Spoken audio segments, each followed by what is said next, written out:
ਜਿਹੜੀ ਆਰਮੀ ਦੀ ਲਾਈਫ ਹੈ ਬਹੁਤ ਟਫ ਆ। ਉਸ ਤੋਂ ਬਾਅਦ ਇਹਦੇ ਵਿੱਚ ਠੀਕ ਹੈ, ਲੋਕ ਕਹਿੰਦੇ ਆ ਆਰਮੀ ਦੀ ਲਾਈਫ ਦੇ ਵਿੱਚ ਤਰੱਕੀ ਕਰਨ ਦੇ ਵੀ ਮੌਕੇ ਚਾਂਸਸ ਹੈਗੇ ਆ। ਇੰਟਰਟੇਨਮੈਂਟ ਬਹੁਤ ਹੈਗਾ, ਤੁਹਾਨੂੰ ਹਰ ਇੱਕ ਫੈਸਿਲਿਟੀ, ਸਪੋਰਟਸ ਦੀ ਸਭ ਤੋਂ ਜ਼ਿਆਦਾ ਫੈਸਿਲਿਟੀਜ਼ ਹੈਗੀ ਆ। ਜਿਹੜੇ ਬੰਦੇ ਐਜੂਕੇਸ਼ਨ ਕਰਨਾ ਚਾਹੁੰਦੇ ਆ ਉਹਨੂੰ ਐਜੂਕੇਸ਼ਨ ਵਾਸਤੇ ਉਹਨਾਂ ਸੈਪਰੇਟ ਉਹਨਾਂ ਨੂੰ ਫੈਸਿਲਿਟੀ ਦਿੱਤੀ ਜਾਂਦੀ ਆ। ਖੁਦ ਜੰਪ ਕਰਕੇ ਉਹਦਾ ਦਰਵਾਜ਼ਾ ਤੋੜ ਕੇ ਉਹਦੇ ਕੋਲ ਲਾਈਵ ਰਾਈਫਲ ਜਿਹੜੀ ਸੀਗੀ ਇਹ 12 ਬੋਰ ਦੀ, ਕੋਈ ਉਹਦੇ ਵਿੱਚ ਕਾਰਤੂਸ ਭਰਿਆ ਸੀ ਗੋਲੀ, ਉਹ ਮੈਂ ਜਦੋਂ ਜਾ ਕੇ ਫੜੀ ਉਹਦੀ ਮੇਰੇ ਹੱਥ ਦੇ ਵਿੱਚ ਉਹਦੀ ਗੋਲੀ ਚੱਲੀ, ਪਰ ਉਹਦੀ ਜਾਨ ਬਚ ਗਈ, ਉਹਨੂੰ ਇਹ ਬਚਾ ਲਿਆ, ਨਹੀਂ ਤਾਂ ਉਹਨੇ ਸੁਸਾਈਡ ਕਰਨਾ। ਅੱਜ ਉਹ ਵੀ ਕਿਤੇ ਅਫਸਰ ਬਣਿਆ ਤਾਂ ਬਹੁਤ ਵੱਡਾ ਆਦਮੀ ਬਣਿਆ। ਆਰਮੀ ਦੇ ਵਿੱਚ ਤੁਹਾਨੂੰ ਬਹੁਤ ਚਾਂਸ ਆ। ਸਪੋਰਟਸ ਵਿੱਚ ਵੀ ਤੁਸੀਂ, ਜਿੱਦਾਂ ਮੈਂ ਆ ਇੱਥੇ ਪਹਿਲਾਂ ਇੱਥੇ ਪੰਜਾਬ, ਜਦੋਂ ਮੈਂ ਇੱਥੇ ਸੀਗਾ ਸਕੂਲ ਦੇ ਵਿੱਚ ਤਾਂ ਪਹਿਲਾਂ ਹਾਕੀ ਖੇਲੀ ਆ, ਫਿਰ ਮੈਂ ਇੱਥੇ ਪੰਜਾਬ ਲੈਵਲ ਤੱਕ ਕਬੱਡੀ ਵੀ ਖੇਲੀ ਹੈ ਜਦੋਂ ਮੈਂ ਆਰਮੀ ਜੁਆਇਨ ਤੋਂ ਪਹਿਲਾਂ। ਉਸ ਤੋਂ ਬਾਅਦ ਆਰਮੀ ਜਾ ਕੇ ਹਾਕੀ ਸ਼ੁਰੂ ਕੀਤੀ। ਹਾਕੀ ਮੈਨੂੰ ਉੱਥੇ ਇੰਨਾ ਚਾਂਸ ਮਿਲਿਆ ਕਿ ਮੈਂ ਨੈਸ਼ਨਲ ਲੈਵਲ ਤੱਕ ਹਾਕੀ ਖੇਲੀ ਹੈ, ਤੇ ਜੇ ਮੈਂ ਹੋਰ ਕਿਸੇ ਆਰਗੇਨਾਈਜੇਸ਼ਨ ਜਾਂ ਸ਼ਾਇਦ ਮੈਨੂੰ ਨਾ ਮੌਕਾ ਮਿਲਦਾ। ਬਾਰਡਰ ਮੈਨੂੰ ਲੱਕੀ ਹੈ। 71 ਦੀ ਲੜਾਈ 'ਚ ਮੈਂ ਗੁਰਦਾਸਪੁਰ ਸੈਕਟਰ ਤੋਂ ਇਹ ਤੇ ਕੋਟ ਨੈਣਾ ਤੇ ਸ਼ੱਕਰਗੜ੍ਹ ਸੈਕਟਰ ਦੀ ਲੜਾਈ ਲੜੀ ਆ, ਉੱਧਰ ਰਿਹਾ 1 ਸਾਲ ਅਸੀਂ ਪਾਕਿਸਤਾਨ ਦੇ ਵਿੱਚ ਰਹੇ ਹਾਂ। ਇਹ ਜਿਹੜਾ ਆਊਟਸਟੈਂਡਿੰਗ ਸਪੋਰਟਸਮੈਨ ਲਈ ਇਹ ਮੈਨੂੰ ਕਮੈਂਡੇਸ਼ਨ ਕਾਰਡ ਮਿਲਿਆ ਸੀਗਾ, ਉੱਥੇ ਉਹ ਲਿਖਿਆ ਵੀ ਹੈਗਾ ਇਹ ਆਊਟਸਟੈਂਡਿੰਗ ਸਪੋਰਟਸਮੈਨ ਲਈ ਇਹ ਮੈਨੂੰ ਕਮੈਂਡੇਸ਼ਨ ਕਾਰਡ ਮਿਲਿਆ ਜਿਹੜਾ ਯੂਨੀਫਾਰਮ ਤੇ ਲਾਇਆ ਜਾਂਦਾ।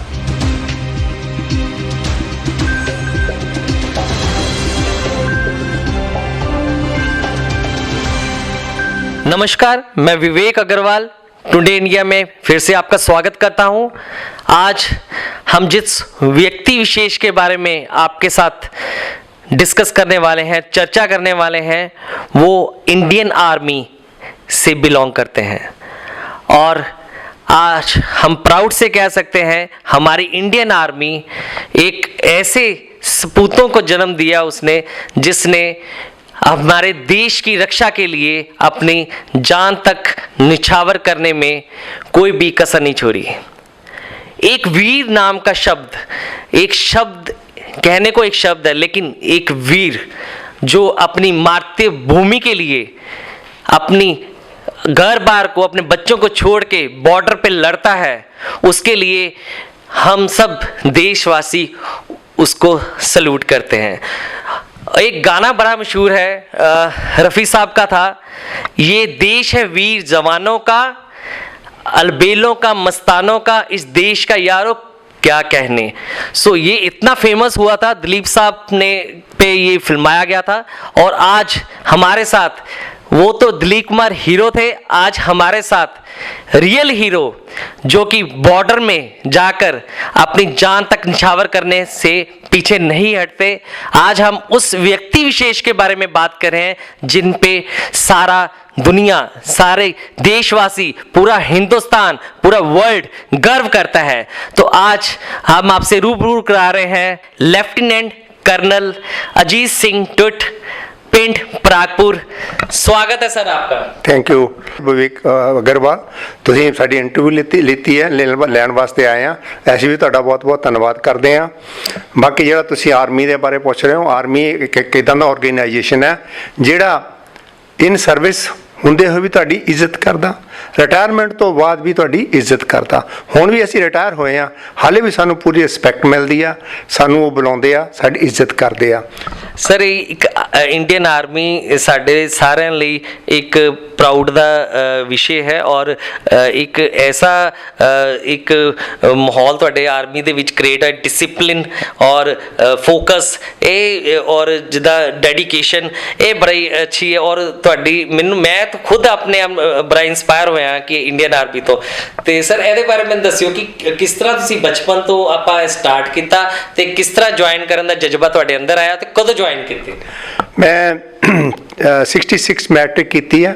ਉਸ ਤੋਂ ਬਾਅਦ ਮੈਂ ਆਪਣਾ ਖੇਤੀ ਦਾ ਕੰਮ ਆਪਣੇ ਫਾਦਰ ਦੇ ਨਾਲ ਕਰਾਉਂਦਾ ਸੀਗਾ, ਤੇ ਮੈਂ ਕਾਲਜ ਜਾਣਾ ਚਾਹੁੰਦਾ ਸੀ ਮੈਟ੍ਰਿਕ ਕਰਨ ਤੋਂ ਬਾਅਦ, ਬਟ ਮੇਰੇ ਫਾਦਰ ਕਹਿੰਦੇ ਵੀ ਅਸੀਂ ਨਹੀਂ ਅਫੋਰਡ ਕਰ ਸਕਦੇ ਅੱਗੇ ਤੇਰੀ ਹਾਇਰ ਸਟੱਡੀ ਲਈ।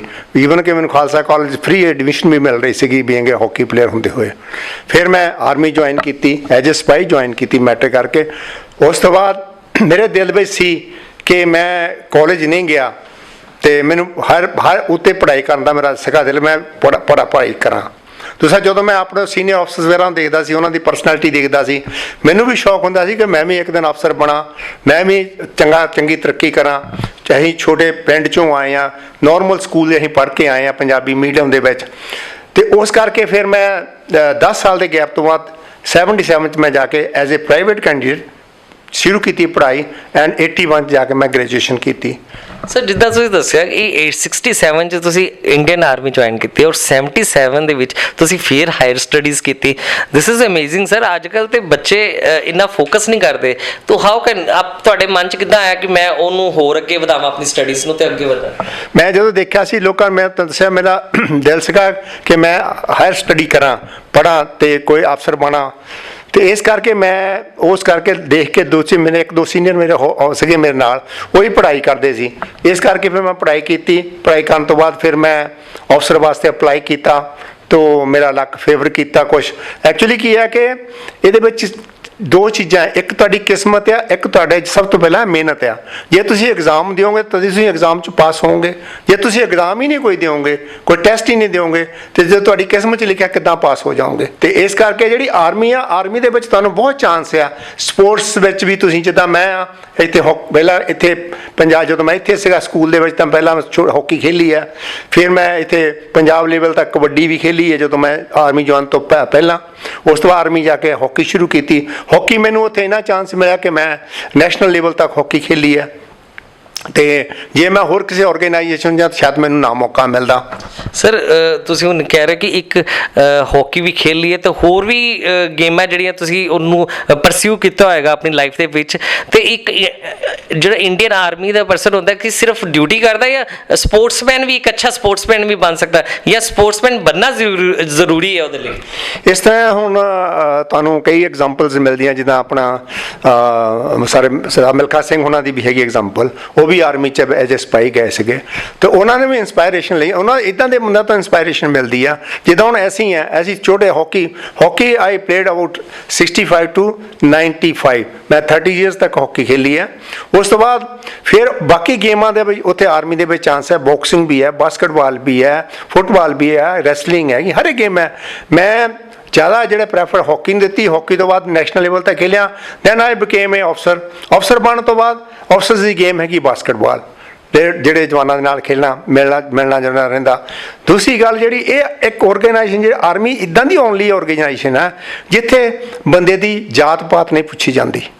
ਬਹੁਤ ਅੱਛੀ ਗੱਲ ਕਹੀ ਹੈ ਸਰ ਨੇ ਕਿ ਆਰਮੀ ਇੱਕ ਇੱਦਾਂ ਦੀ ਆਰਗੇਨਾਈਜੇਸ਼ਨ ਹੈ, ਇੰਡੀਅਨ ਆਰਮੀ, ਜਿੱਥੇ ਕਿਸੇ ਦੀ ਜਾਤ ਪਾਤ ਤੋਂ ਉੱਤੇ ਉੱਠ ਕੇ ਉਹਨੂੰ ਓਨਾ ਹੀ ਸਨਮਾਨ ਦਿੱਤਾ ਜਾਂਦਾ, ਓਨਾ ਹੀ ਪ੍ਰੈਫਰੈਂਸ ਦਿੱਤੀ ਜਾਂਦੀ। ਔਰ ਇੰਡੀਅਨ ਆਰਮੀ ਦੇ ਲੋਕ ਸਪੋਰਟਸਮੈਨ ਵੀ ਅੱਛੇ ਹੁੰਦੇ ਨੇ, ਆਪਣੀ ਲਾਈਫ ਦੇ ਵਿੱਚ ਫੋਕਸ ਵੀ ਓਨਾ ਹੀ ਕਰਦੇ, ਡੈਡੀਕੇਸ਼ਨ ਵੀ ਓਨਾ ਹੀ ਰੱਖਦੇ ਨਾ। ਜਿੱਦਾਂ ਸਰ ਨੇ ਦੱਸਿਆ ਕਿ ਉਹ ਹਾਕੀ ਦੇ ਵੀ ਪਲੇਅਰ ਰਹੇ ਨੇ, ਅਤੇ ਨਾਲ ਬਾਸਕਟਬਾਲ ਦੇ ਵੀ ਰਹੇ ਨੇ, ਹੋਰ ਵੀ ਕਈ ਗੇਮਾਂ ਸਰ ਮੇਰੇ ਖਿਆਲ ਨਾਲ ਤੁਸੀਂ ਪਰਸਿਊ ਕੀਤੀ ਹੋਈ। ਮੈਂ ਬਾਕਸਿੰਗ ਵੀ ਖੇਲੀ ਹੈ ਜ਼ਿਆਦਾ ਯੂਨਿਟ ਲੈਵਲ ਤੱਕ।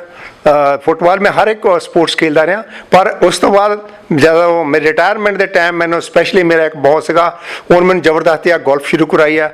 ਗੋਲਫ ਵੀ ਦੇਖੋ ਮੈਂ 55 ਸਟਾਰਟ ਕੀਤੀ ਹੈ, ਔਰ ਮੈਂ ਰਿਟਾਇਰਮੈਂਟ ਤੋਂ ਬਾਅਦ ਆ ਕੇ ਪੰਜਾਬ ਚੈਂਪੀਅਨਸ਼ਿਪ ਵੀ ਦਿੱਤੀ ਆ, ਪਿੱਛੇ ਟਰੋਫੀ ਪਈ ਹੈਗੀ ਆ, ਅਤੇ ਮੈਂ 1920-13 'ਚ ਪੰਜਾਬ ਦੀ ਚੈਂਪੀਅਨਸ਼ਿਪ ਜਿੱਤੀ ਆ। ਹੁਣ ਵੀ ਮੈਂ ਗੋਲਫ ਰੈਗੂਲਰ ਖੇਡਦਾ ਹੈਗਾ, ਅਤੇ ਇਹ ਇੱਕ ਚੰਗਾ ਐਂਟਰਟੇਨਮੈਂਟ ਆ। ਰਿਟਾਇਰਮੈਂਟ ਤੋਂ ਬਾਅਦ ਤੁਹਾਨੂੰ ਐਕਸਰਸਾਈਜ਼ ਹੋ ਜਾਂਦੀ ਆ, ਲੋਕਾਂ ਨਾਲ ਮਿਲਣ ਜੁਲਣ ਦਾ ਰਸਤਾ ਰਹਿੰਦਾ। ਆਰਮੀ ਹੀ ਇੱਕ ਇੱਦਾਂ ਦਾ ਆਰਗੇਨਾਈਜੇਸ਼ਨ ਹੈ ਜਿੱਥੇ ਇੱਕ 25 ਸਾਲ ਦਾ, ਇੱਕ 55 ਸਾਲ ਦਾ ਜਾਂ 50 ਸਾਲ ਦਾ, ਉਹ ਦੋਨੋਂ ਰਲ ਕੇ ਖੇਲਦੇ ਆ।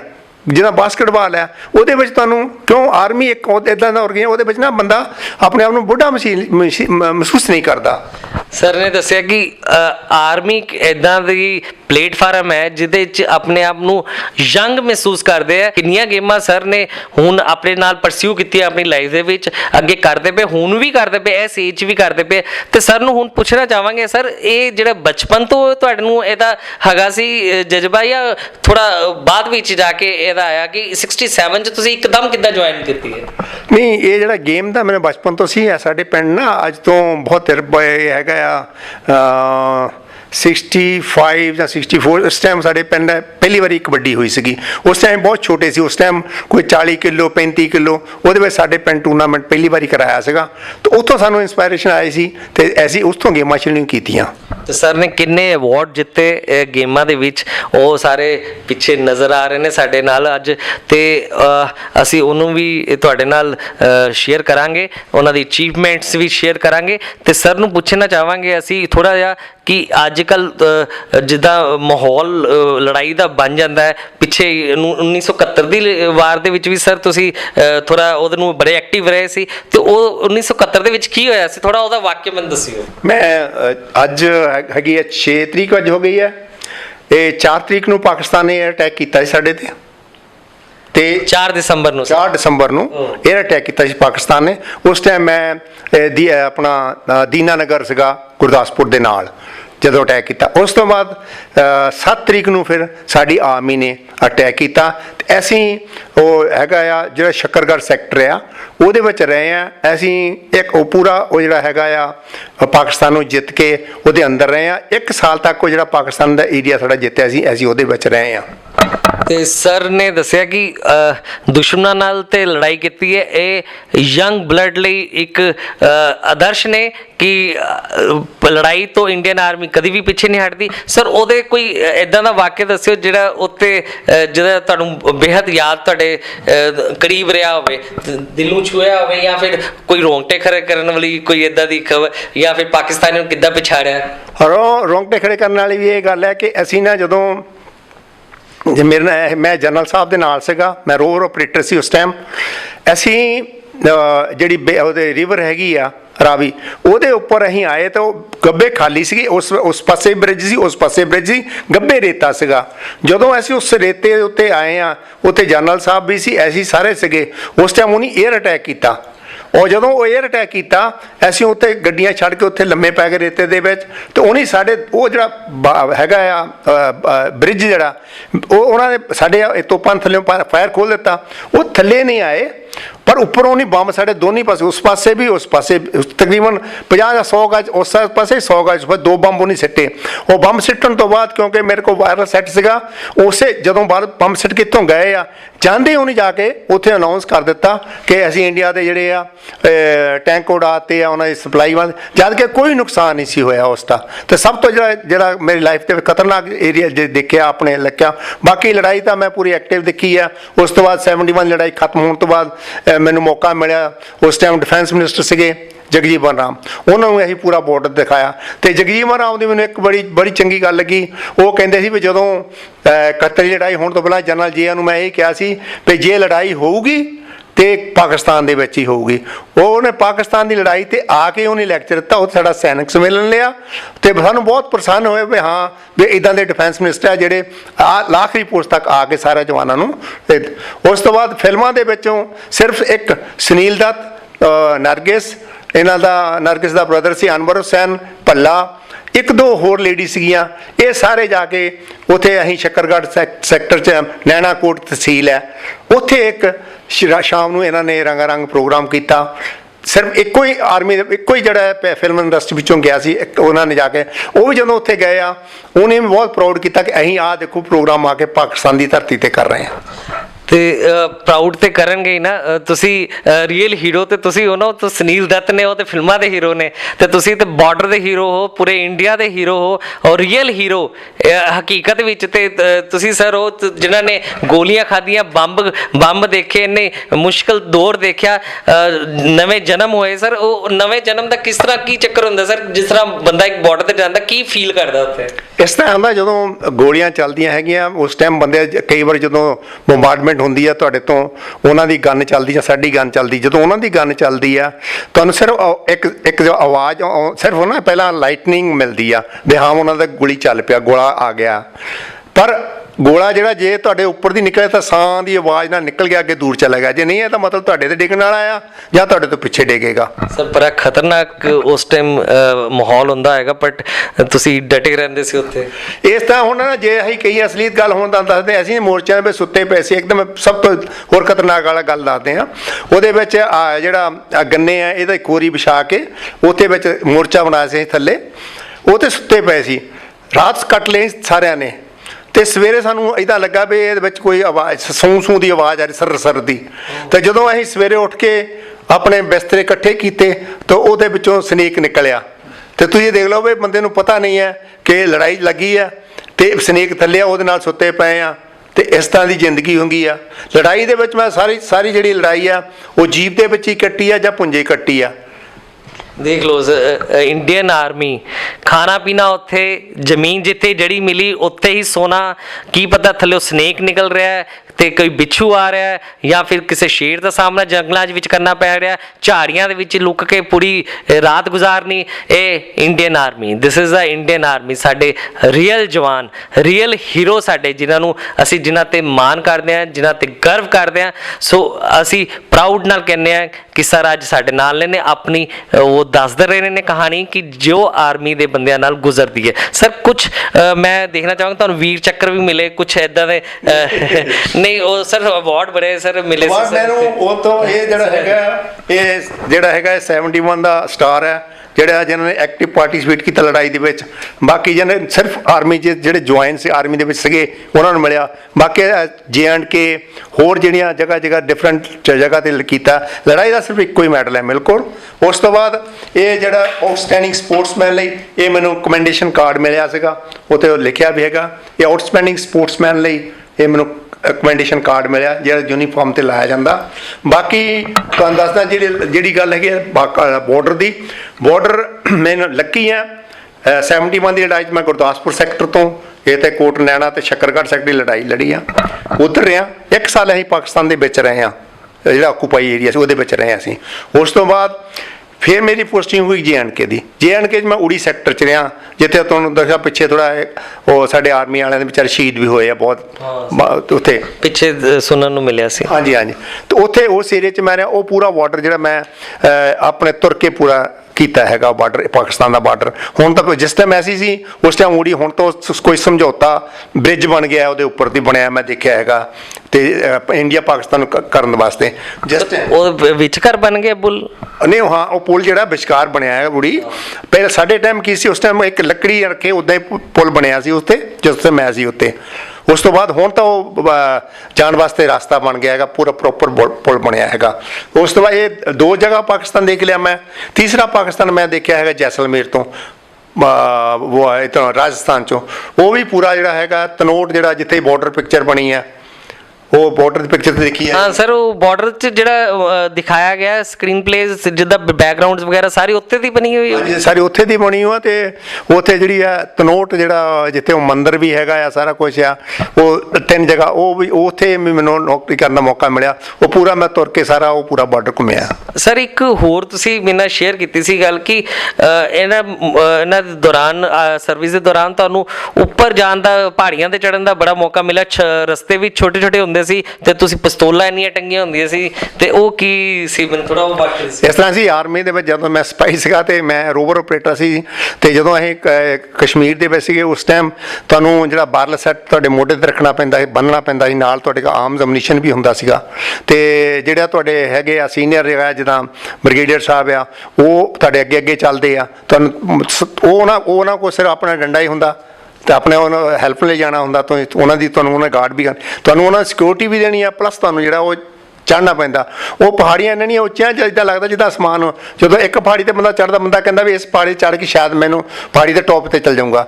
ਜਦੋਂ ਅਸੀਂ ਉਸ ਪਹਾੜੀ ਤੇ ਚੜ੍ਹਦੇ ਆ ਤਾਂ ਅੱਗੇ ਜਾ ਕੇ ਦੇਖੋ ਤਾਂ ਐਡੀ ਪਹਾੜੀ ਇੱਕ ਹੋਰ ਹੁੰਦੀ ਹੈ। ਸਰ 90 ਡਿਗਰੀ ਵੱਕਣ ਹੁੰਦੀ ਆ। ਹਾਂਜੀ। ਤੇ ਇਹ ਜਿਹੜੀ ਆਰਮੀ ਦੀ ਲਾਈਫ ਹੈ ਬਹੁਤ ਟਫ ਆ। ਉਸ ਤੋਂ ਬਾਅਦ ਇਹਦੇ ਵਿੱਚ ਠੀਕ ਹੈ, ਲੋਕ ਕਹਿੰਦੇ ਆ ਆਰਮੀ ਦੀ ਲਾਈਫ ਦੇ ਵਿੱਚ ਤਰੱਕੀ ਕਰਨ ਦੇ ਵੀ ਮੌਕੇ ਚਾਂਸਸ ਹੈਗੇ ਆ। ਇੰਟਰਟੇਨਮੈਂਟ ਬਹੁਤ ਹੈਗਾ, ਤੁਹਾਨੂੰ ਹਰ ਇੱਕ ਫੈਸਿਲਿਟੀ, ਸਪੋਰਟਸ ਦੀ ਸਭ ਤੋਂ ਜ਼ਿਆਦਾ ਫੈਸਿਲਿਟੀਜ਼ ਹੈਗੀ ਆ।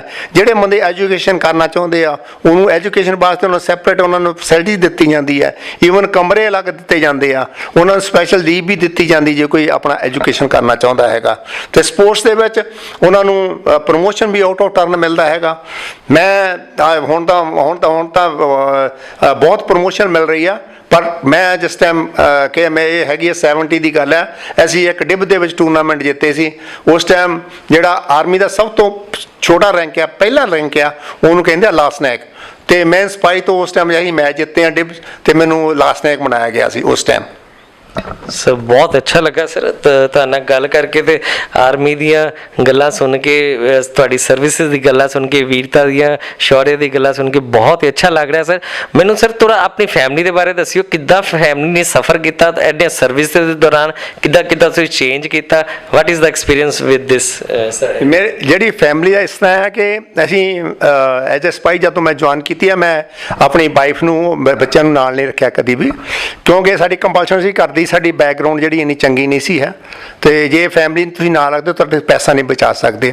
ਮੋਰ ਓਵਰ ਹੁਣ ਲੋਕ ਤਾਂ ਮਜ਼ਾਕ ਕਰਦੇ ਜਦੋਂ ਅਸੀਂ ਦੱਸਦੇ ਹਾਂ ਅਸਲੀਅਤ। ਜਦੋਂ ਮੈਂ ਆਰਮੀ ਜੁਆਇਨ ਕੀਤੀ ਹੈ ਤੇ ਉਸ ਟਾਈਮ 60 ਰੁਪਏ ਤਨਖਾਹ ਸੀਗੀ ਮਹੀਨੇ ਦੀ, ਤੁਸੀਂ ਲਾ ਲਓ। 60 ਰੁਪਏ sir, it's a very amazing sir.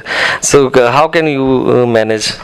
ਤੁਸੀਂ ਦੇਖ ਲਓ, ਜੇ ਦੂਸਰੀ ਗੱਲ ਹੈ ਸਭ ਤੋਂ ਵੱਧ, ਜੇ ਤੁਸੀਂ ਖੁਸ਼ ਰਹਿਣਾ ਚਾਹੁੰਦੇ ਆ, ਚਾਹੇ ਤੁਹਾਡੀ 60 ਰੁਪਏ ਤਨਖਾਹ ਆ, ਚਾਹੇ ਤੁਹਾਡੀ 60,000 ਆ, ਤੁਸੀਂ ਨਾ ਆਪਣੀ ਜਿਹੜੀ ਤਨਖਾਹ ਆ ਉਹਦੇ ਵਿੱਚ ਹੀ ਜੋ ਸੋਰਸ ਆਫ ਤੁਹਾਡਾ ਇਨਕਮ ਹੈਗਾ, ਜਿਹੜੀ ਸੋਰਸ ਆ, ਤੁਸੀਂ ਜੇ ਉਹਦੇ ਵਿੱਚ ਹੀ ਰਹਿੰਦੇ ਆ, ਉਹਦੇ ਵਿੱਚ ਹੀ ਮੈਨੇਜ ਕਰਦੇ ਆ, ਉਹਦੇ ਨਾਲ ਜ਼ਿਆਦਾ ਸੈਟਿਸਫਾਈ ਆਦਮੀ ਕੋਈ ਨਹੀਂ ਆ। ਨਾ ਉਹਨੂੰ ਕੋਈ ਲਾਲਚ ਹੋਊਗਾ, ਨਾ ਉਹ ਗਲਤ ਕੰਮ ਕਰੂਗਾ। ਗਲਤ ਕੰਮ ਬੰਦਾ ਤਦੇ ਹੀ ਕਰਦਾ ਜਦੋਂ ਅਸੀਂ ਸਾਡੀ ਸੋਰਸ ਆਫ ਇਨਕਮ ਜਾਂ ਸਾਡੀ ਜੇ ਇਨਕਮ ਘੱਟ ਹੈ ਤੇ ਅਸੀਂ ਖਰਚੇ ਜ਼ਿਆਦਾ ਕਰਦੇ ਆ, ਤਦ ਪ੍ਰੋਬਲਮ ਹੁੰਦੀ ਆ। ਸਰ ਉਹੀ ਗੱਲ ਕਹਿੰਦੇ ਨਾ ਕਿ ਪੈਸਾ ਚਾਹੇ ਘੱਟ ਹੋਵੇ, ਆਪਣੇ ਆਪ ਨੂੰ ਸੈਟੀਸਫਾਈਡ ਕਰਨ ਲਈ ਜੌਬ, ਨੇਚਰ ਆਫ ਜੌਬ ਤੁਹਾਡਾ ਬੜਾ ਅੱਛਾ ਸੀ।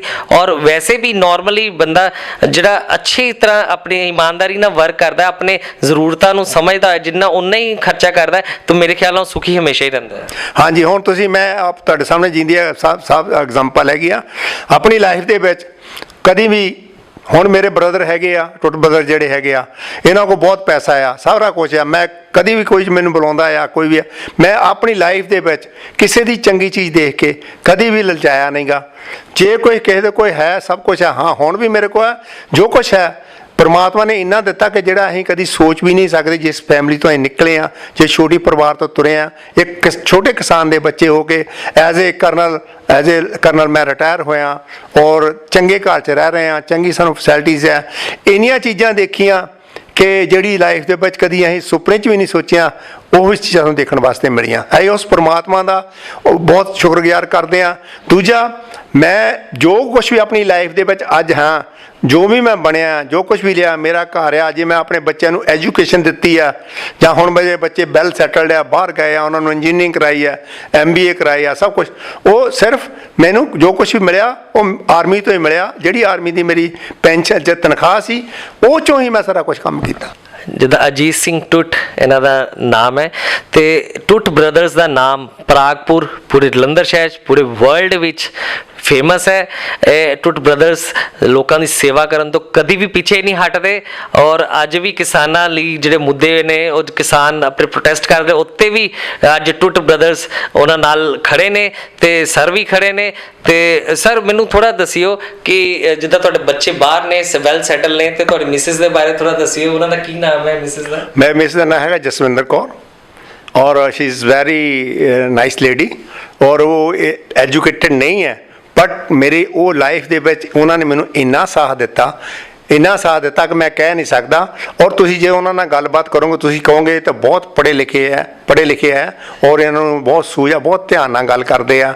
ਲਾਈਫ ਦੇ ਵਿੱਚ ਸਪੈਸ਼ਲੀ ਜਿਹੜੀ ਲਾਈਫ ਹੈ ਆਰਮੀ ਦੇ ਵਿੱਚ, ਜਿਹੜੀ ਤੁਹਾਡੀ ਲਾਈਫ ਹੈ, ਉਹ 'ਚ 30-40% ਜਿਹੜੀ ਤੁਹਾਡੀ ਲੇਡੀ ਵਾਈਫ ਹੈ, ਜਿਹੜੀ ਤੁਹਾਡੀ ਵਾਈਫ ਹੈ, ਉਹਦਾ ਯੋਗਦਾਨ ਹੁੰਦਾ ਹੈਗਾ, ਕਿਉਂਕਿ ਘਰ ਦਾ ਕੰਮ ਸਾਰਾ ਉਹਨੇ ਕਰਨਾ। ਮੈਂ ਅਫਸਰ ਬਣਨ ਤੋਂ ਬਾਅਦ ਪਹਿਲਾਂ ਮੈਂ ਕਦੀ ਬੱਚੇ ਨਾਲ ਨਹੀਂ ਲੈ ਗਿਆ, ਵਾਈਫ ਨੂੰ ਲੈ ਕੇ ਗਿਆ। ਸਰ ਬੱਚਿਆਂ ਦੇ ਬਾਰੇ ਥੋੜਾ ਦੱਸਿਓ, ਕਿੱਥੇ ਨੇ ਅੱਜ ਕੱਲ੍ਹ ਤੇ ਕੀ ਸਟੇਟਸ ਹੈ ਉਹਨਾਂ ਦਾ? ਮੇਰਾ ਬੜਾ ਲੜਕਾ ਜਿਹੜਾ ਉਹ ਵੀ ਕੈਲੀਫੋਰਨੀਆ 'ਚ ਹੈ, ਉਹਦਾ ਨਾਮ ਜਗਮੋਹਨ ਸਿੰਘ ਟੋਟਿਆ, ਤੇ ਉਹਦਾ ਆਪਣੀ ਟਰੱਕਾਂ ਦੀ ਕੰਪਨੀ ਹੈ। ਪਹਿਲਾਂ ਉਹਨੇ ਆਪਣੇ ਚਾਚਿਆਂ ਨਾਲ ਕੰਮ ਕੀਤਾ, ਇਹਨਾਂ ਤੋਂ ਕੰਮ ਸਿੱਖਿਆ, ਤੇ ਇਹਨਾਂ ਦੇ ਨਾਲ ਪਹਿਲਾਂ 10 ਸਾਲ ਇਹਨਾਂ ਦਾ ਕੰਮ ਸਿੱਖ ਕੇ ਕੰਮ ਕਰਕੇ, ਉਹ ਖੇਤੀ ਦਾ ਕੰਮ ਵੀ ਕਰਦਾ ਰਿਹਾ, ਸਾਰਾ ਕੰਮ ਕੀਤਾ ਉਹਨੇ। ਹੁਣ ਉਹਦਾ ਆਪਣਾ ਕੰਮ ਹੈ, ਪਲੱਸ ਉਹ ਹੁਣ ਆਪਣਾ ਉਹਦਾ ਜਿਹੜਾ ਹੈਗਾ TV ਤੇ ਵੀ ਉਹਦਾ ਪ੍ਰੋਗਰਾਮ ਆਉਂਦਾ ਹੈਗਾ ਆ, ਤੇ ਸਿੱਖਾਂ ਦੇ ਪੱਖ ਦੇ ਮਸਲੇ ਉਹ ਵੀ ਆਉਂਦਾ ਹੈਗਾ। ਜਿਹੜਾ ਛੋਟਾ ਲੜਕਾ ਹੈ, ਉਹ ਜਿਹੜਾ ਆਪਣਾ ਮੇਰੇ ਬੜੇ ਲੜਕੇ ਦੀ ਜਿਹੜੀ ਟਰਾਂਸਪੋਰਟ ਕੰਪਨੀ, ਉਹਦੇ ਵਿੱਚ ਕੰਮ ਕਰਦਾ। ਦੋਨਾਂ ਦੀ ਸ਼ਾਦੀशुदा ਹੈ, ਦੋਨੋਂ ਵੈਲ ਟੂ, ਆਪਣਾ ਘਰ ਹੈ ਉਹਨਾਂ ਦਾ ਕੋਲ, ਆਪਣਾ ਅਲੱਗ ਰਹਿੰਦੇ ਆ, ਕੰਮ ਇਕੱਠਾ ਕਰਦੇ ਆ। ਸੰਸਕਾਰ ਤੇ ਸਰ ਦੇ ਨੇ ਨਾ ਕਿ ਅੱਜ ਉਹ ਜਿਹੜੇ ਸਥਾਨ ਤੇ ਇਹਨਾਂ ਨੇ ਆਪਣੇ ਬੱਚਿਆਂ ਨੂੰ ਸੈਟਲ ਕੀਤਾ, ਉਹ ਇਹਨਾਂ ਦੇ ਸੰਸਕਾਰ ਹੀ ਬੋਲਦੇ ਨੇ ਤੇ ਪ੍ਰਾਊਡ ਕਰਦੇ ਨੇ। ਮੇਰੇ ਬੱਚੇ ਵੀ ਅੱਜ ਵੈਲ ਸੈਟਲ ਨੇ ਤੇ ਮੈਂ ਵੀ ਆਪਣੀ ਸਰਵਿਸ ਦੇ ਨਾਲ ਬੜਾ ਖੁਸ਼ ਹਾਂ। ਸਰ ਮੈਨੂੰ ਥੋੜਾ ਆਪਣਾ ਐਂਟਰਟੇਨਮੈਂਟ ਦੱਸਿਓ, ਕਿਸ ਤਰ੍ਹਾਂ ਹੁਣ ਤੁਸੀਂ ਰਿਟਾਇਰ ਹੋ ਗਏ ਤਾਂ ਤੁਸੀਂ ਮੇਰੇ ਖਿਆਲ ਨਾਲ ਗੋਲਫ ਬੜਾ ਅੱਛਾ ਖੇਡਦੇ ਹੋ ਔਰ ਇੰਨੀ ਟਰੋਫੀਆਂ ਤੁਸੀਂ ਗੋਲਫ ਦੇ ਵਿੱਚ ਜਿੱਤੀਆਂ, ਇੰਨੀ ਅਚੀਵਮੈਂਟ ਸੀਗੀਆਂ। Sir I love to see sir ਕੀ ਉਹਦਾ ਗੋਲਫ ਦਾ ਕੀ ਰੋਲ ਹੈ ਹੁਣ ਤੁਹਾਡੀ ਲਾਈਫ ਦੇ ਵਿੱਚ? ਗੋਲਫ ਦਾ ਬਹੁਤ ਰੋਲ ਹੈ ਇਹਦੇ ਨਾਲ। ਇਸ ਤਰ੍ਹਾਂ ਕਿ ਮੈਂ ਤੁਸੀਂ ਦੇਖੋ ਹੁਣ ਮੈਂ ਵੈਸੇ ਰੀਅਲ ਏਜ ਕਦੀ ਕਿਸੇ ਨੂੰ ਦੱਸੀ ਨਹੀਂ। ਮੈਂ ਸਾਰਾ 65 ਹੀ ਕਹਿੰਦਾ, ਬਟ ਨਾ ਆਮ ਅਰਾਊਂਡ 75 ਦੇ ਲਾਗੇ 74 ਸਰ ਲੱਗਦੇ ਨਹੀਂ ਸਰ 75 ਦੇ ਤੁਸੀਂ। ਤੇ ਉਹ ਸਿਰਫ ਇਹ ਆ ਕਿ ਜਿਹੜੀ ਇਹ ਗੋਲਫ ਆ ਇਹਦੇ ਨਾਲ ਬੰਦਾ ਐਕਟਿਵ ਰਹਿੰਦਾ ਹੈ। ਹੁਣ ਤੁਸੀਂ ਦੇਖੋ 4 ਘੰਟੇ ਤੁਸੀਂ ਵਾਕ ਕਰਨਾ ਆ, 4 ਘੰਟੇ ਖੜੇ ਰਹਿਣਾ ਆ, ਤਾਂ ਲਾ ਲਓ ਕਿੰਨਾ ਉਹਦੇ ਨਾਲ ਕਿੰਨਾ ਲੱਗਦਾ ਹੈਗਾ।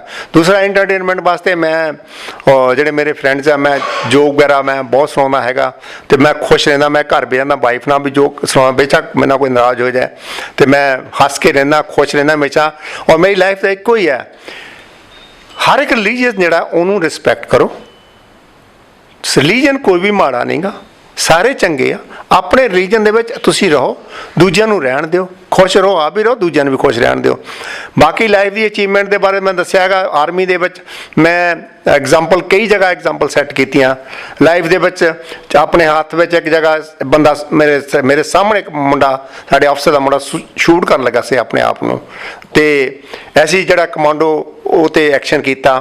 ਮੈਂ ਆਪ ਖੁਦ ਜੰਪ ਕਰਕੇ ਉਹਦਾ ਦਰਵਾਜ਼ਾ ਤੋੜ ਕੇ ਉਹਦੇ ਕੋਲ ਲਾਈਵ ਰਾਈਫਲ ਜਿਹੜੀ ਸੀਗੀ ਇਹ 12 ਬੋਰ ਦੀ, ਕੋਈ ਉਹਦੇ ਵਿੱਚ ਕਾਰਤੂਸ ਭਰਿਆ ਸੀ ਗੋਲੀ, ਉਹ ਮੈਂ ਜਦੋਂ ਜਾ ਕੇ ਫੜੀ ਉਹਦੀ ਮੇਰੇ ਹੱਥ ਦੇ ਵਿੱਚ ਉਹਦੀ ਗੋਲੀ ਚੱਲੀ, ਪਰ ਉਹਦੀ ਜਾਨ ਬਚ ਗਈ, ਉਹਨੂੰ ਅਸੀਂ ਬਚਾ ਲਿਆ। ਨਹੀਂ ਤਾਂ ਉਹਨੇ ਸੁਸਾਈਡ ਕਰਨਾ। ਅੱਜ ਉਹ ਵੀ ਕਿਤੇ ਅਫਸਰ ਬਣਿਆ ਤਾਂ ਬਹੁਤ ਵੱਡਾ ਆਦਮੀ ਬਣਿਆ।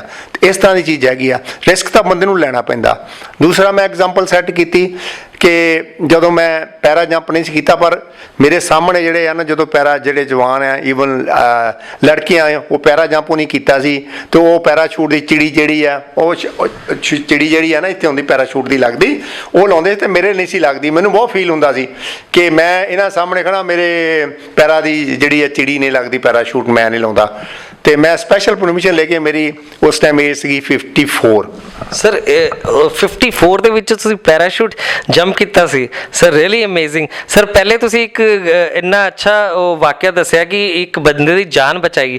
ਮਤਲਬ ਇਹ ਜਜ਼ਬਾ ਤੇ ਸਿਰਫ ਇੱਕ ਹਿੰਮਤ ਵਾਲੇ ਬੰਦੇ ਦੇ ਵਿੱਚ ਹੀ ਹੋ ਸਕਦਾ ਕਿ ਜਾ ਕੇ ਕਿਸੇ ਬੰਦੇ ਦੀ ਪਿਸਟਲ ਫਾੜ ਕੇ ਉਹਦੀ ਜਾਨ ਬਚਾਉਣਾ ਔਰ ਉਹਨੂੰ ਆਤਮ ਹੱਤਿਆ ਕਰਨ ਤੋਂ ਜਿਹੜਾ ਉਹ ਕਰ ਰਿਹਾ ਸੀ ਉਹਨੂੰ ਪੋਜ਼ਿਟਿਵ ਕਰਨਾ। ਤਾਂ ਦੂਸਰਾ ਸਰ 54 ਦੇ ਵਿੱਚ ਤੁਸੀਂ ਪੈਰਾਸ਼ੂਟ ਜੰਪ ਲਗਾਈ ਸਰ, ਦਿਸ ਇਜ਼ ਅਮੇਜ਼ਿੰਗ। ਸਾਰਿਆਂ ਲਈ ਮਿਸਾਲ ਹੈ ਇੱਕ ਤੇ। ਉਹ ਮੈਂ ਇੱਕ ਆਪਣਾ ਰਿਕਾਰਡ ਬਣਾ ਕੇ ਆਇਆ ਉੱਥੇ, ਔਰ ਲੋਕਾਂ ਨੇ ਰਿਕਾਰਡ ਉੱਥੇ ਮੈਂ ਸੈੱਟ ਕਰਕੇ ਆਇਆ। ਜਿਹੜੇ ਯੰਗ ਅਫਸਰ ਆਉਂਦੇ ਸੀਗੇ, ਅਤੇ ਉਦੋਂ ਮੇਰਾ ਬੌਸ ਵੀ ਉਹਨੂੰ ਕਹਿੰਦਾ ਹੁੰਦਾ ਸੀਗਾ, ਜਿਹੜੇ ਯੰਗ ਮੁੰਡੇ ਆਉਂਦੇ ਸੀਗੇ, ਕਿ ਇਹ ਕਰਨਾ, ਮੈਂ ਉਸ ਟਾਈਮ ਮੇਜਰ ਸੀ, ਵੀ ਜਿਹੜਾ ਮੇਜਰ ਟੁੱਟਿਆ ਇਹਦੀ ਇੰਨੀ ਉਮਰ ਹੈ ਮੇਜਰ ਰਜੀਤ ਦੀ, ਔਰ he has done para jump. ਔਰ ਤੁਹਾਨੂੰ ਸਪੈਸ਼ਲੀ ਮੈਂ ਦੱਸਦਾ, ਪੈਰਾ ਜੰਪ ਇਕੱਲੇ ਪੈਰਾ ਜੰਪ ਨਹੀਂ ਕੀਤਾ ਮੈਂ। 15 ਦਿਨ ਜਿਹੜੇ 18-20 ਸਾਲ ਦੇ ਨਵੇਂ ਰਿਕਰੂਟ ਹੁੰਦੇ ਆ ਨਾ, ਭਰਤੀ ਹੋ ਕੇ ਜਾਂਦੇ, ਉਹਨਾਂ ਨਾਲ 15 ਦਿਨ ਟ੍ਰੇਨਿੰਗ ਕੀਤੀ। ਰਨਿੰਗ ਰੂਨਿੰਗ ਸਭ ਕੁਝ ਉਹਨਾਂ ਨਾਲ ਕੀਤੀ। ਟ੍ਰੇਨਿੰਗ ਕਰਨ ਤੋਂ ਬਾਅਦ ਫਿਰ ਮੈਂ ਪੈਰਾ ਜੰਪ ਕੀਤੇ। ਪਹਿਲਾਂ 5 ਕੀਤੇ, ਉਸ ਤੋਂ ਬਾਅਦ 2007 ਜੰਪ ਕੀਤੇ, ਅਤੇ ਫਿਰ ਜਾ ਕੇ ਚਿੜੀ ਮਿਲੀ ਸਰ। ਹਾਂ, ਫਿਰ ਉਸ ਤੋਂ ਬਾਅਦ ਜਾ ਕੇ ਚਿੜੀ ਮਿਲੀ ਹੈ। ਚਿੜੀ ਨਹੀਂ ਛੇਤੀ ਨਹੀਂ ਮਿਲਦੀ ਲਾਉਣ ਵਾਸਤੇ। ਚਿੜੀ ਇੰਨੀ ਛੇਤੀ ਨਹੀਂ ਮਿਲਦੀ। ਉਹ ਤੁਸੀਂ ਸਕਰੀਨ ਤੇ ਦੇਖ ਰਹੇ ਹੋਗੇ ਕਿ ਚਿੜੀ ਦੀ ਫੋਟੋ ਤੁਹਾਡੇ ਸਾਹਮਣੇ ਫਲੈਸ਼ ਹੋ ਰਹੀ ਹੈ, ਤੇ ਇਹ ਚਿੜੀ ਮਿਲਣਾ ਇੰਨਾ ਆਸਾਨ ਨਹੀਂ ਹੈ। ਸਰ ਨੇ ਦੇਖਿਆ ਕਿ ਬਾਕੀ ਜਿਹੜੇ ਕੈਂਡੀਡੇਟ ਨੇ ਉਹ ਇਹਨਾਂ ਨੇ ਲਾਈ ਹੋਈ ਚਿੜੀ, ਤੇ ਮੈਨੂੰ ਕਿਉਂ ਨਹੀਂ ਮਿਲ ਸਕਦੀ? ਤੇ ਇਹ ਜਜ਼ਬਾ ਦੇਖੋ ਕਿ 54 ਦੀ ਏਜ ਦੇ ਵਿੱਚ ਇਹ ਨਹੀਂ ਕਿ ਸਿੱਧਾ ਹੀ ਕਿਹਾ ਕਿ ਮੈਂ ਜੰਪ ਮਾਰ ਦਾਂਗਾ। ਪ੍ਰੋਪਰ ਟ੍ਰੇਨਿੰਗ ਲਿੱਤੀ, ਜਿਹੜੇ ਆਰਮੀ ਦਾ ਅਸੂਲ ਹੈ, ਪ੍ਰੋਪਰ ਟ੍ਰੇਨਿੰਗ ਲੈ ਕੇ ਫਿਰ ਪੈਰਾ ਰਾਈਡਿੰਗ ਕੀਤੀ, ਤੇ ਦਿਸ ਇਜ਼ ਅਮੇਜ਼ਿੰਗ ਸਰ। ਔਰ ਪ੍ਰੋਪਰਲੀ ਸਟੈਪ ਫੋਲੋ ਕਰਕੇ ਹੀ ਤੁਸੀਂ ਉਹ ਚੀਜ਼ ਨੂੰ ਅੱਗੇ ਚਿੜੀ ਦੀ ਲਾਈਨ 'ਚ ਹਾਸਿਲ ਕੀਤੀ, ਕੋਸ਼ਿਸ਼ ਪੂਰੀ ਕਰਕੇ ਹੀ ਕੀਤੀ। ਹਾਂਜੀ, ਮੈਂ ਆਪਣੀ ਲਾਈਫ ਦੇ ਵਿੱਚ ਇੱਦਾਂ ਹੈ ਕਿ ਜੋ ਵੀ ਚੀਜ਼ ਹੈ, ਜੇ ਕੋਈ ਚੀਜ਼ ਅਚੀਵਮੈਂਟ ਕਰਨੀ ਹੈ ਜਾਂ ਅਚੀਵ ਕਰਨਾ ਆ, ਉਹਦੇ ਪਿੱਛੇ ਲੱਗੇ ਰਹਿਣਾ। ਜੇ ਜਦੋਂ ਗੋਲਫ ਹੈ, ਜਦੋਂ ਮੈਂ ਸਿੱਖੀ ਆ, ਮੈਨੂੰ ਕੋਈ ਖਿਲਾਉਂਦਾ ਨਹੀਂ ਸੀ ਹੁੰਦਾ ਆਪਣੇ ਨਾਲ, ਪਰ ਉਸ ਤੋਂ ਬਾਅਦ ਮਿਹਨਤ ਕੀਤੀ ਆ, ਮਿਹਨਤ ਕਰਕੇ ਅੱਛੇ ਗੋਲਫਰ ਬਣ ਗਏ, ਹੁਣ ਸਾਰੇ ਖਿਲਾਉਂਦੇ, ਸਾਰੇ ਲਾਈਕ ਕਰਦੇ ਆ, ਪੰਜਾਬ ਚੈਂਪੀਅਨਸ਼ਿਪ ਵੀ ਜਿੱਤੀ ਹੈਗੀ ਆ। ਤੇ ਦੂਸਰੀ ਗੱਲ ਹੈ ਕਿ ਜੇ ਤੁਹਾਡਾ ਡੈਡੀਕੇਸ਼ਨ ਨਹੀਂ ਹੈ ਕਿਸੇ ਚੀਜ਼ ਦੇ ਵਾਸਤੇ ਵੀ, ਕੋਈ ਚਾਹੇ ਪੜ੍ਹਾਈ ਆ, ਚਾਹੇ ਸਪੋਰਟਸ ਆ, ਚਾਹੇ ਘਰ ਦਾ ਕੰਮ ਆ, ਹੁਣ ਵੀ ਐਸ ਮੈਂ I don't have any shame ਕਿ ਮੈਨੂੰ ਕੋਈ ਸ਼ਰਮ ਨਹੀਂ ਕਿ ਮੈਂ ਝਾੜੂ ਮਾਰ ਲਵਾਂ ਜਾਂ ਮੈਂ ਆਪਣੇ ਘਰ ਦਾ ਜਿਹੜਾ ਰੰਬਾ ਲੈ ਕੇ ਕਹੀ ਲੈ ਕੇ ਉਹ ਕੰਮ ਕਰਦਾ। ਖੇਤੀ ਦਾ ਕੰਮ ਹਾਲੇ ਵੀ ਤੁਸੀਂ ਦੇਖ ਲਓ, ਮੇਰਾ ਸਾਰੇ ਸਬਜ਼ੀ ਸੁਬਜ਼ੀ ਆਪਣੀ ਲਾਈ ਹੋਆ ਤੇ ਕੰਮ ਦੇ ਵਿੱਚ ਬੰਦੇ ਨੂੰ ਜਿੰਨਾ ਮਰਜ਼ੀ ਤੁਹਾਡਾ ਵੱਡਾ ਸਟੇਟਸ ਹੋਵੇ, ਜੋ ਮਰਜ਼ੀ ਤੁਹਾਡਾ ਰੈਂਕ ਹੋਵੇ, ਜੋ ਮਰਜ਼ੀ ਹੋਵੇ ਤੁਸੀਂ, ਪਰ ਜਿਹੜਾ ਹੱਥੀਂ ਕੰਮ ਕਰਨਾ ਉਹਦੇ ਨਾਲ ਦੀ ਰੀਸ ਨਹੀਂ, ਉਹ ਨਾ ਸ਼ਰਮ ਕਰਨੀ ਚਾਹੀਦੀ ਬੰਦੇ ਨੂੰ। ਅੱਜ ਕੱਲ੍ਹ ਦੀ ਨੌਜਵਾਨਾਂ ਨੂੰ ਇੱਕ ਮਿਸਾਲ ਹੈ कि काम अपने हत्थी करो, काम अगर अपने हत्थी करोगे तो शर्म बिल्कुल भी नहीं करनी चाहिए। तो अपने हत्थी काम करना कोई वड्डा छोटा नहीं होंदा। ਇਹਦੇ ਨਾਲ ਇਹ ਨਹੀਂ ਕਿ ਵੱਡੀਆਂ ਵੱਡੀਆਂ ਕਾਰਾਂ, ਸਮਾਰਟਫੋਨ ਲੈ ਕੇ ਤੁਸੀਂ ਉੱਡਦੇ ਜਾਓ, ਲੇਕਿਨ ਆਪਣੇ ਉਹ ਰੱਖੋ, ਹਰ ਚੀਜ਼ ਦੀ ਫੈਸਿਲਿਟੀ ਨੂੰ ਆਪਣੇ ਨਾਲ ਜੋੜੋ, ਲੇਕਿਨ ਆਪਣੇ ਹੱਥੀ ਆਪਣੇ ਘਰ ਦਾ ਕੰਮ ਤੇ ਆਪਣੇ ਹੱਥੀ ਹਰ ਕੰਮ ਕਰਨ ਦੀ ਆਦਤ ਜ਼ਰੂਰ ਡਾਲਣੀ ਚਾਹੀਦੀ ਹੈ। ਤੇ ਸਰ ਨਸ਼ਿਆਂ ਵੱਲ ਅੱਜ ਕੱਲ੍ਹ ਬਹੁਤ ਜਾਂਦੇ ਪਏ ਬੱਚੇ, ਤੇ ਇਹ ਕੀ ਨਸ਼ਾ ਕਰਕੇ ਵੀ ਆਰਮੀ ज्वाइन की जा सकती या फिर किसी ऐसे मुकाम ते पहुंचा जा सकता है? मैंने तो लगता पूरा ब्रेन डेड हो जाता, घर वाले नूं बंदे कारोबार भी खत्म हो जाते, सारा कुछ खत्म हो जाता नशे ते। This is a very bad. हाँ जी, नशा तो जिन्ना बचा जाए वो चंगा हैगा, वो दूर रहना चाहिए। ये किते एक सोल्यूशन नहीं है नशा पी के भी मैं सौ गया तो मैनू दुख तकलीफ हो गया। लाइफ दे विच दुख तकलीफ है ही आ, ऊच नीच है लाइफ ਦੇ ਵਿੱਚ ਕਦੀ ਵੀ ਹੈ, ਕੋਈ ਤੰਗੀ ਦਿਨ ਆਉਂਦੇ ਆ, ਉਹ ਹਮੇਸ਼ਾ ਨਹੀਂ ਰਹਿੰਦੇ, ਉਹ ਨਿਕਲ ਜਾਂਦੇ ਆ। ਤੇ ਨਸ਼ਿਆਂ ਤੋਂ ਦੂਰ ਰਹੋ। ਅਗਰ ਆਪਣੀ ਲਾਈਫ ਦੇ ਵਿੱਚ ਕੁਝ ਬਣਨਾ ਹੈ, ਆਫੀਸਰ ਬਣਨਾ ਹੈ, ਆਰਮੀ ਆਫੀਸਰ ਬਣਨਾ ਹੈ ਜਾਂ ਕੋਈ ਵੀ ਸਥਾਨ ਪ੍ਰਾਪਤ ਕਰਨਾ ਹੈ, ਤੇ ਨਸ਼ਿਆਂ ਤੋਂ ਦੂਰ ਰਹਿਣਾ ਚਾਹੀਦਾ ਹੈ। ਤੇ ਅੱਛਾ ਸਪੋਰਟਸਮੈਨ ਬਣਨ ਲਈ ਤੇ ਨਸ਼ਾ ਤਾਂ ਬਿਲਕੁਲ ਵੀ ਨਹੀਂ ਕਰਨਾ ਚਾਹੀਦਾ। ਹੁਣ ਸਰ ਨੇ ਗੋਲਫ ਦੇ ਵਿੱਚ ਇੰਨੇ ਪ੍ਰਾਈਜ਼ ਜਿੱਤੇ, ਹਾਕੀ ਦੇ ਵਿੱਚ ਇੰਨੇ ਗੋਲਡ ਮੈਡਲ, ਔਰ ਸਰ ਜਿਹੜੇ ਟਰਾਫੀਜ਼ ਜਿੱਤੀਆਂ ਸੀ ਦੇਖੇ, ਤੁਹਾਡੀਆਂ ਬਾਹਰ ਅਚੀਵਮੈਂਟਸ ਦੇਖੀਆਂ, ਬੜਾ ਅੱਛਾ ਲੱਗਾ ਸਰ। हाँ, थैंक यू ਤੁਹਾਡਾ ਬਹੁਤ ਬਹੁਤ। ਹੋਰ ਵਿਵੇਕ ਅਗਰਵਾਲ ਔਰ ਇਹਨਾਂ ਇੰਡੀਆ ਟੂਡੇ ਵਾਲਿਆਂ ਦਾ ਵੀ ਬਹੁਤ ਧੰਨਵਾਦ ਆ ਜਿਨ੍ਹਾਂ ਨੇ ਸਾਡੀ ਇੰਟਰਵਿਊ ਲਈ ਆ। ਔਰ ਦੇ ਜਿਹੜੇ ਨਸ਼ਿਆਂ ਤੋਂ ਇਲਾਵਾ ਬਾਕੀ ਵੀ ਬੰਦਿਆਂ ਜਿਹੜਾ ਆ ਆਪਣੇ ਆਪ ਜਿਹੜਾ ਤੁਸੀਂ ਆਪਣੇ ਆਪ ਨੂੰ ਬਿਜੀ ਰੱਖਣਾ ਚਾਹੀਦਾ, ਕੋਈ ਨਾ ਕੋਈ ਕੰਮ ਕਰਦੇ ਰਹੋ। ਬਾਕੀ ਜਿਹੜਾ ਹੈ ਜਿੱਦਾਂ ਮੇਰਾ ਪ੍ਰਿੰਸੀਪਲ ਇਹ ਆ, ਜੇ ਮੈਂ ਕਿਸੇ ਦੀ ਮਦਦ ਕਰ ਸਕਦਾ ਤਾਂ ਮੈਂ ਮਦਦ ਕਰਦਾ, ਹੈਲਪ ਕਰਦਾ ਉਹਦੀ, ਜੋ ਫਾਈਨੈਂਸ਼ੀਅਲੀ ਮੇਰੇ ਕੋਲ ਜੋ ਮੈਨੂੰ ਮੇਰੀ ਪੋਸੀਬਲ ਹੈਗਾ। ਉੱਦਾਂ ਵੀ ਕੋਈ ਰਾਹ ਜਾਂਦਾ, ਜੇ ਕੋਈ ਥੋੜ੍ਹੀ ਬਹੁਤ ਹੈਲਪ ਹੈ ਉਹਦੀ ਹੈਲਪ ਕਰੀਦੀ ਆ। ਕੋਈ ਜਿਹੜਾ ਧਾਰਮਿਕ ਸਥਾਨ ਆ, ਜੇ ਤੁਸੀਂ ਉਹਦੀ ਇੱਜ਼ਤ ਨਹੀਂ ਕਰਦੇ ਉਹਦੀ ਬੇਅਦਬੀ ਵੀ ਨਾ ਕਰੋ। ਤੁਸੀਂ ਹਰ ਇੱਕ ਧਰਮ ਦੀ ਇੱਜ਼ਤ ਕਰੋ। ਕੋਈ ਵੀ ਇਹੀ ਆਰਮੀ ਐਜ ਏ ਆਰਮੀ ਅਫਸਰ ਹੁੰਦੇ ਹੋਏ ਅਸੀਂ ਹਰ ਇੱਕ ਚਰਚ ਦੇ ਵਿੱਚ ਵੀ ਜਾਂਦੇ ਰਹੇ ਹਾਂ, ਮਸਜਿਦ ਵੀ ਜਾਂਦੇ ਰਹੇ ਹਾਂ, ਮੰਦਿਰ ਵੀ ਜਾਂਦੇ ਰਹੇ ਹਾਂ, ਗੁਰਦੁਆਰੇ ਵੀ ਜਾਂਦੇ ਹਾਂ। ਔਰ ਸਾਰੇ ਜਿਹੜੇ ਰਿਲੀਜੀਅਸ ਟੀਚਰ ਸੀਗੇ ਉੱਥੇ, ਉਹ ਸਾਰੇ ਇਹੀ ਸਮਝਾਉਂਦੇ ਸੀ ਕਿ ਪਰਮਾਤਮਾ ਇੱਕ ਆ, ਸਾਨੂੰ ਰਲ ਕੇ ਰਹਿਣਾ ਚਾਹੀਦਾ। ਹੁਣ ਤੁਸੀਂ ਦੇਖੋ ਨਾ, ਆਰਮੀ ਦੇ ਵਿੱਚ ਹਰ ਇੱਕ ਜਾਤ ਦਾ ਬੰਦਾ, ਹਰ ਇੱਕ ਰਿਲੀਜਨ ਦਾ ਬੰਦਾ, ਹਰ ਇੱਕ ਰੀਜਨ ਦਾ ਬੰਦਾ, ਹਰ ਇੱਕ ਲੈਂਗੁਏਜ ਦਾ ਬੰਦਾ, ਉਹਨਾਂ ਨੂੰ ਉੱਥੇ ਕੋਈ ਪ੍ਰੋਬਲਮ ਨਹੀਂ ਹੁੰਦੀ। ਉਹ ਬਹਿ ਕੇ ਖਾਂਦੇ ਆ, ਇਕੱਠੇ ਰਹਿੰਦੇ ਆ, ਸਭ ਕੁਝ। ਤੇ ਸਾਡੇ ਬਾਕੀ ਲੋਕਾਂ ਨੂੰ ਕਿਉਂ ਪ੍ਰੋਬਲਮ ਹੁੰਦੀ ਆ? ਸਰ ਤੁਸੀਂ ਬਹੁਤ ਵੱਡੀ ਗੱਲ ਕਹੀ ਸਰ। ਇੱਕ ਗੋਲੀ ਜਦੋਂ ਦੁਸ਼ਮਣ ਦੀ ਆਉਂਦੀ, ਉੱਤੇ ਇਹ ਲਿਖਿਆ ਨਹੀਂ ਆਉਂਦਾ ਕਿ ਆਹ ਮੁਸਲਿਮ ਨੂੰ ਲੱਗਣੀ ਹੈ ਤੇ ਇਹ ਹਿੰਦੂ ਲਈ ਬਣੀ ਹੈ ਤੇ ਇਹ ਉਹਦੇ ਲਈ ਬਣੀ ਹੈ। ਤੇ ਉਹ ਤੇ ਗੋਲੀ ਆਉਂਦੀ ਹੈ। ਤੇ ਜਿੱਦਾਂ ਹੁਣ ਇਨਸਾਨ ਬਣਿਆ, ਤੁਹਾਡੇ ਟੀਚਰਸ ਨੇ ਵੀ ਤੁਹਾਨੂੰ ਦੱਸਿਆ, ਸਾਰਿਆਂ ਨੂੰ ਤੁਸੀਂ ਵੀ ਗਾਈਡ ਕਰਦੇ ਹੋ, ਪਰਮਾਤਮਾ ਇੱਕ ਹੈਗਾ, ਇਹ ਸਭ ਬੰਦੇ ਆ ਅਸੀਂ ਉਹਨਾਂ ਦੇ ਬਣਾਏ ਹੋਏ। ਇਸ ਤਰ੍ਹਾਂ ਇਹ ਉੱਥੇ ਤਾਂ ਬਹੁਤ ਵੱਡੀ ਡਿਸਕਸ਼ਨ ਹੁੰਦੀ ਆ ਰਿਲੀਜਨ ਦੇ ਬਾਰੇ। ਮੈਂ ਦੋ ਚੀਜ਼ਾਂ ਅਵੋਇਡ ਕਰਦਾ ਹਾਂ ਆਪਣੀ ਲਾਈਫ ਦੇ ਵਿੱਚ ਡਿਸਕਸ਼ਨ, ਇੱਕ ਰਿਲੀਜਨ, ਦੂਸਰੀ ਪੋਲੀਟਿਕਸ, ਕਿਉਂਕਿ ਇਹਦੇ ਦੋਨਾਂ ਚੀਜ਼ਾਂ ਦੇ ਵਿੱਚ ਇਹਨਾਂ ਦਾ ਕੋਈ ਐਂਡ ਨਹੀਂ ਹੈਗਾ। ਤੇ ਸਰ ਸਾਡੇ ਨਾਲ ਬਣੇ ਹੋਏ ਸੀ ਲੈਫਟੀਨੈਂਟ ਅਜੀਤ ਸਿੰਘ ਪਿੰਡ ਪ੍ਰਾਗਪੁਰ, ਜੋ ਕਿ ਟੁੱਟ ਬ੍ਰਦਰਸ ਦੇ ਨਾਮ ਤੋਂ ਵੀ ਮਸ਼ਹੂਰ ਨੇ। ਤੇ ਸਰ ਨੇ ਆਪਣੀ ਇੰਡੀਅਨ ਆਰਮੀ ਦੀ ਸਰਵਿਸਿਜ਼ ਦੇ ਦੌਰਾਨ ਬਹੁਤ सी ਕੁਰਬਾਨੀਆਂ ਦਿੱਤੀ ਔਰ ਵੀਰਤਾ ਦੀ ਆਪਣੀ ਗਾਥਾਵਾਂ ਵੀ ਸੁਣਾਈਆਂ। ਥੈਂਕ ਯੂ ਅਗਰਵਾਲ, ਤੇਰਾ ਬਹੁਤ ਬਹੁਤ ਥੈਂਕ ਯੂ। ਇੰਡੀਆ ਟੂਡੇ ਵਾਲਿਆਂ ਦਾ ਬਹੁਤ ਬਹੁਤ ਥੈਂਕ ਯੂ।